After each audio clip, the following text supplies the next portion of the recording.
ഇത് നമ്മുടെ ഓല ഇലക്ട്രിക് സ്കൂട്ടറാണ്. ഇത് ഏകദേശം നമുക്ക് 40,546 കിലോമീറ്റർ കംപ്ലീറ്റ് ആയിട്ടുണ്ട്. അതായത് ഇപ്പോൾ കറണ്ടിൽ 40,546 കിലോമീറ്ററാണ് ഈ വണ്ടി നമ്മൾ ടോട്ടലി ഓടിയിട്ടുള്ളത്. അപ്പോൾ ഇതിൽ ഏകദേശം നമ്മൾ ഈ വണ്ടീൻ്റെ പർച്ചേസ് ഡേറ്റൊക്കെ കാണിച്ചു തരാം.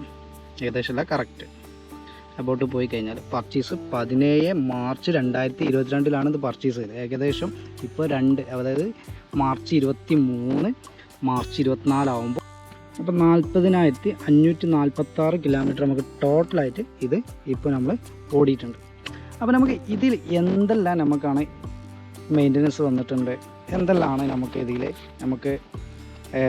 എന്തെങ്കിലും ബുദ്ധിമുട്ട് വന്നിട്ടുണ്ടോ എന്നൊക്കെയാണ് ഈ വീഡിയോയിൽ ഞാൻ പരിചയപ്പെടുത്താൻ പോകുന്നത്.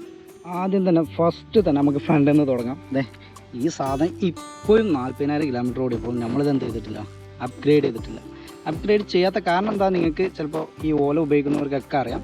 ഇത് പെട്ടെന്നൊന്നും അപ്ഗ്രേഡ് ചെയ്യുമ്പോൾ ചോദിക്കുമ്പോൾ ഇന്ന് സാധനമില്ല, അല്ലെങ്കിൽ ഗണ്ണില്ല, അങ്ങനെ കുറേ പ്രശ്നങ്ങളാണ് അവർ പറയുന്നത്. ഞാൻ ഇന്നും ലാസ്റ്റ് നമ്മൾ എന്ത് ചെയ്തിട്ടുണ്ട്, കുറച്ച് മുമ്പ് ഞാൻ അവർക്ക് വിളിച്ചിട്ടുണ്ട്. അന്നും തിങ്കളാഴ്ച വരി അല്ലെങ്കിൽ ഞായറാഴ്ച വരി വിളിക്കുമെന്നാണ് പറയുന്നത്. അപ്പോൾ അതുകൊണ്ട് നമുക്ക് എന്താ ചെയ്യാൻ പറ്റിയിട്ടില്ല, ഇത് അപ്ഗ്രേഡ് ചെയ്യാൻ പറ്റിയിട്ടില്ല. മേജർ അടികളൊന്നും വരാത്ത കാരണത്താൽ ഇത് പൊട്ടിയിട്ടുമില്ല. ഓക്കെ, 40,000 കിലോമീറ്റർ എങ്ങനായിട്ടും ഇപ്പോൾ ഈ ഫോർക്ക് വെച്ചിട്ട് തന്നെ നമ്മൾ എന്ത് ചെയ്തിട്ടുണ്ട്, ഓടിയിട്ടുണ്ട്. നമുക്ക് പറയാം ടയർ കമ്പനി തന്ന അന്നുള്ള അതേ ടയറാണ്, അതേ MRFൻ്റെ അതേ ടയർ കണ്ടോ. ഇപ്പോഴും ഇതേപോലെ തന്നെ ഒന്ന് മറിച്ചിട്ടു, കാരണം ചെത്തലുണ്ടായിരുന്നു. അപ്പോൾ നമ്മൾ എന്ത് ചെയ്തു, ഒന്ന് തിരിച്ചിട്ട് ഉപയോഗിക്കുന്നു. ഇപ്പോഴും ഇത്രയാണ് ഇനി നമുക്ക് ഓടാനുള്ളത്. ഈ ഒരു ഏകദേശം തീർന്നു തുടങ്ങിയിട്ടുണ്ട്. എന്നാലും 40,000 കിലോമീറ്റർ എന്ത് ചെയ്തിട്ടുണ്ട്, ഈ ഒരു ഫ്രണ്ട് ടയർ ഓടിയിട്ടുണ്ട്.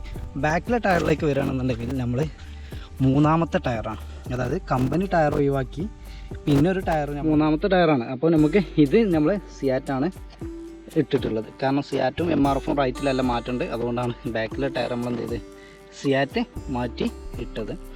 അപ്പോൾ ഈ രണ്ട് സംഭവം നമുക്ക് ആക്ച്വലി നല്ല മുതലായിട്ടുണ്ട്. ടയർ ഫ്രണ്ടിലെ ടയറും മുതലായിട്ടുണ്ട്. ഏകദേശം ഈ ബാക്ക് ടയറാണെങ്കിലും ഇതിന് മുമ്പൊക്കെ MRF ആണ്. MRF ഇട്ട സമയത്ത് നമുക്കൊരു 15,000 കിലോമീറ്റർ എന്തായാലും കിട്ടിയിട്ടുണ്ട്. എബോണ് കിട്ടിയിട്ടുള്ളത്. അതേപോലെ ബ്രേക്ക് പേഡ് പറയുകയാണെങ്കിൽ നമ്മൾ ഫ്രണ്ടിലെ ബ്രേക്ക് പേഡ് നമ്മൾ 2 പ്രാവശ്യം മാറ്റി. അതായത് കമ്പനി തന്ന പേഡും പിന്നീട് ഒരു പേഡും കൂടി നമ്മൾ മാറ്റി, പിന്നീട് ഒരു പേഡും കൂടി മാറ്റിയതാണ് ഫ്രണ്ടിൽ ടയർ. ശരിക്കും പറഞ്ഞാൽ 2 നമ്മൾ എന്ത് ചെയ്തിട്ടുണ്ട്, യൂസ് ചെയ്തിട്ട് ഒഴിവാക്കിയിട്ടുണ്ട്. മൂന്നാമത്തെ പേഡാണ് ഇപ്പോൾ ഫ്രണ്ടിൽ നമ്മൾ ബ്രേക്ക് പേഡ്. അതേപോലെ തന്നെയാണ് ബാക്കിൽ ഇപ്പോൾ അടുത്ത് നമ്മൾ ബാക്കിലെ മൂന്നാമത്തെ പേഡ് ഇട്ടിട്ടുള്ളൂ. അതിൻ്റെ മുമ്പ് കമ്പനി തന്നത് മാറ്റി, വീണ്ടും ഒന്ന് മാറ്റി, വീണ്ടും നമ്മൾ ഇപ്പോൾ ലാസ്റ്റ് ഏകദേശം ഒരു 5,000 കിലോമീറ്ററോളം ഓടിയിട്ടുണ്ടാവും ഇത് മാറ്റിയിട്ട്. അപ്പോൾ ഈ മൂന്നാമത്തെ ടയറും മൂന്നാമത്തെ ബ്രേക്ക് പേഡുമാണ് നമുക്ക് ബാക്കിൽ വരുന്നത്. മുന്നിലാണെങ്കിൽ മുന്നത്തെ ടയർ ഫസ്റ്റ് എത്തും, മുന്നത്തെ ലൈനർ നമ്മൾ മൂന്നാമത്തുമാണ് വരുന്നത്. അപ്പോൾ ചുരുക്കി പറഞ്ഞാൽ ഇപ്പോൾ നമ്മൾ മെയിൻ്റനൻസുകൾ, അതായത് മെയിൻ്റനൻസ് ഉള്ള സാധനം, അതായത് നമ്മൾ തേയ്മാനുള്ള സാധനങ്ങൾ മാത്രമേ നമ്മൾ എന്ത് ചെയ്തിട്ടുള്ളൂ, കാര്യമായിട്ട് വണ്ടിയിൽ നമ്മൾ മാറ്റം കൊടുത്തിട്ടുള്ളൂ. അതായത് സർവീസ് ആയിട്ട് തീരും, ടയർ അതേപോലെ തേഞ്ഞു പോകും. അങ്ങനെ മാത്രമേ നമ്മൾ ഈ വണ്ടിയിൽ നമ്മൾ എന്ത് ചെയ്തിട്ടുള്ളൂ. അല്ലാതെ ചെയ്ത 1-2 കാര്യങ്ങളും കൂടി ഉണ്ട്. ബാക്കിലെ സസ്പെൻഷൻ, ബാക്കിലെ ഈ സസ്പെൻഷൻ നമ്മൾ എന്ത് ചെയ്തിട്ടുണ്ട്, മാറ്റിയിട്ടുണ്ട്. ബാക്കിലെ സസ്പെൻഷൻ ഒരു പ്രാവശ്യം നമ്മൾ മാറ്റിയിട്ടുള്ളൂ, ഒറ്റ തവണ. ഇത് നമുക്ക് മാച്ച് റീഡികൾ വരുന്നുണ്ട്. അതായത് ഒരു ഗട്ടറിലൊക്കെ ചാടുമ്പോൾ കറക്റ്റ് സസ്പെൻഷൻ കിട്ടാതായപ്പോൾ നമ്മൾ എന്ത് ചെയ്തിട്ടുണ്ട്, ബാക്കിലെ സസ്പെൻഷന് മാറ്റിയിട്ടുണ്ട്. പിന്നീട് നമ്മൾ ഫോർക്കിന് ചെറിയൊരു മാറ്റങ്ങൾ വന്നു, അതായത് ചെറുതായിട്ടൊരു ആട്ടം വന്നപ്പോൾ നമ്മൾ എന്ത് ചെയ്തിട്ടുണ്ട്, ഫ്രണ്ടിലെ നമ്മളെ ബാരിങ് മാറ്റിയിട്ടുണ്ട്. അതേപോലെ തന്നെ ടോർക്ക് പുഷ് എന്ന് പറയും ഈ സാധനം, ഇവിടെ ഇങ്ങനെ വരുന്ന ടോർക്ക് പുഷും നമ്മൾ എന്ത് ചെയ്തിട്ടുണ്ട്, മാറ്റിയിട്ടുണ്ട്.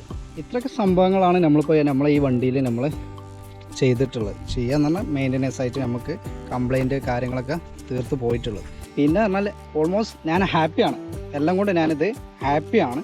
കാരണം നമുക്ക് ജസ്റ്റ് ഒരു 5 കിലോമീറ്റർ അല്ലെങ്കിൽ 10 കിലോമീറ്റർ പോകണമെങ്കിൽ തന്നെ നമ്മൾ എന്ത് ചെയ്യണം, പെട്രോൾ അടിക്കണം. ഇപ്പോൾ നമ്മൾ 10 അല്ല 50 കിലോമീറ്റർ ആണെങ്കിലും നമുക്ക് ധൈര്യമായിട്ട് ടെൻഷൻ ഇല്ലാതെ എന്ത് ചെയ്യാൻ പറ്റും, പോയി വരാൻ പറ്റും. പിന്നെ അത് മാത്രമല്ല ബാറ്ററി പെർസെൻറ്റേജ് എല്ലാം കറക്റ്റായിട്ട് ഡിസ്പ്ലേയിൽ കൊടുക്കേണ്ടതുകൊണ്ട് കുടിക്കിയിട്ടില്ല. കാരണം നമുക്ക് കറക്റ്റായിട്ടുള്ള ബാറ്ററി പെർസെൻറ്റേജും എത്ര കിലോമീറ്റർ ഓടും എന്നെല്ലാം നമുക്ക് എന്ത് ചെയ്യേണ്ടത് ഇതിൽ ഡിസ്പ്ലേ ആയിട്ട് നമുക്ക് കിട്ടുന്നതുകൊണ്ട് നമ്മളെന്ത് ചെയ്തിട്ടില്ല, വയലിൽ കുടുങ്ങിയിട്ടില്ല. ഈ വണ്ടിന് ഓല എന്നല്ല ഞാൻ പറയുന്നത്, ഇലക്ട്രിക് വണ്ടി എന്തായാലും ഇപ്പോൾ ഫ്യൂച്ചറിൽ നല്ല വണ്ടിയായിട്ടാണ് എല്ലാ വണ്ടികളും വരുന്നത്. അപ്പോൾ എന്തുകൊണ്ടും നമുക്ക് എന്താണ് ലാഭം തന്നെയാണ്.